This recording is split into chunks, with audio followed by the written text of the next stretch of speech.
तो हेलो बच्चों, स्वागत है आपके अपने channel study with Umesh sir में। आज का टॉपिक है विज्ञान, जो कि भाग 3 है, क्लास 8वीं का है, एनसीईआरटी विज्ञान है। इनका हम क्वेश्चन से करने वाले हैं नेक्स्ट चैप्टर का।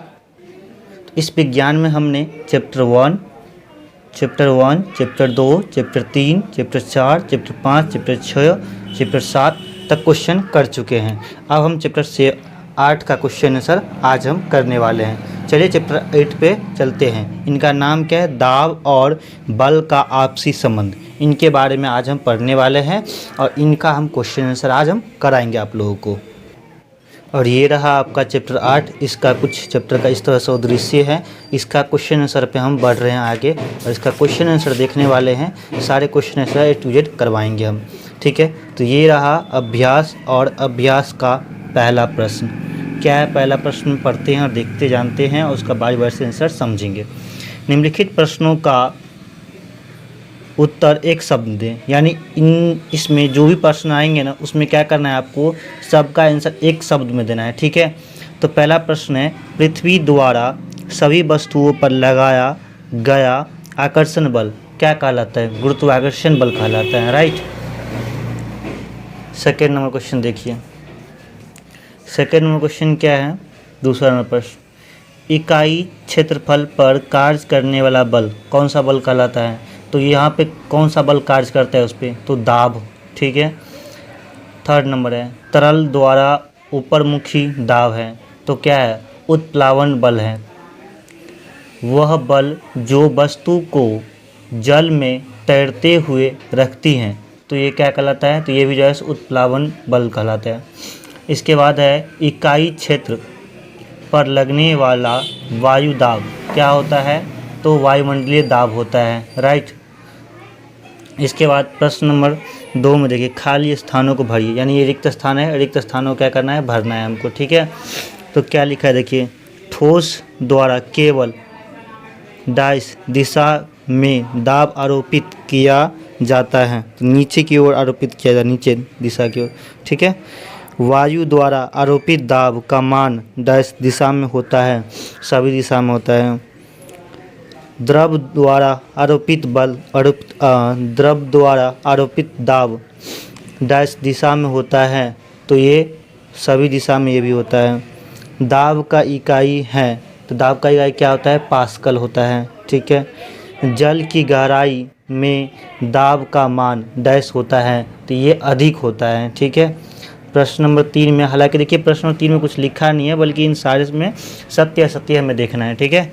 तो पहला प्रश्न है, ठोस द्वारा दाब उसके भार के कारण होता है।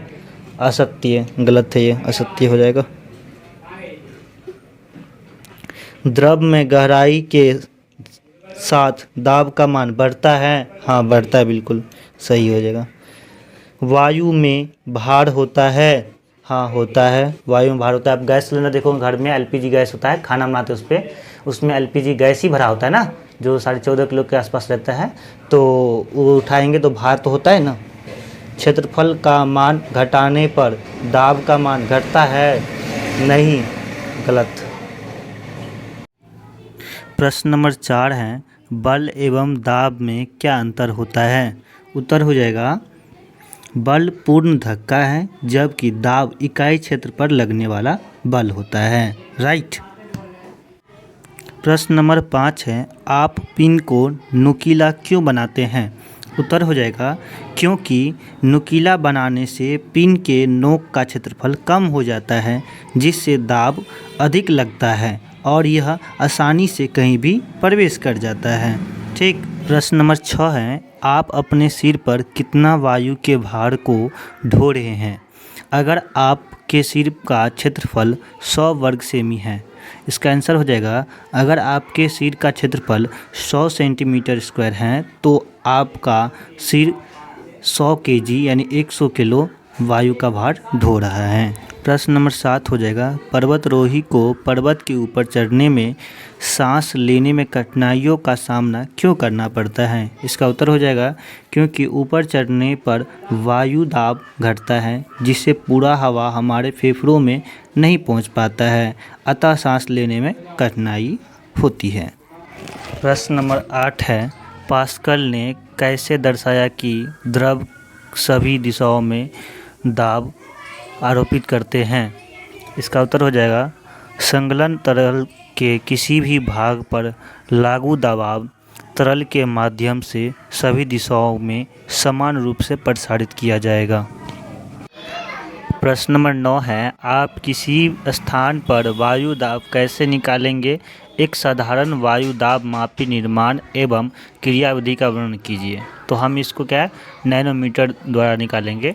तो इसके लिए हमें क्या क्या चाहिए? ग्लास ट्यूब, एक प्लास्टिक का कीप, गुब्बारे, एक छोटा सा टुकड़ा धागे और रबर चाहिए। इसके द्वारा हम एक प्रक्रिया करेंगे। उस प्रक्रिया द्वारा क्या करेंगे? हम ये सारा जो है चीज़ें निकाल पाएंगे उसके अंदर का वायु दाब। ठीक है, राइट। अगर आप चाहो तो इतना आंसर छोड़ सकते हो। अगर उसका प्रक्रिया लिखना है तो प्रक्रिया भी आप लिख सकते हो। मैं स्क्रीनशॉट यहाँ पर दे रहा हूँ। इस तरह के वीडियो पाने के लिए कर लीजिए चैनल को सब्सक्राइब और मिलेंगे नेक्स्ट वीडियो में। तब तक के लिए बाय। जय हिंद, जय भारत, वंदे मातरम।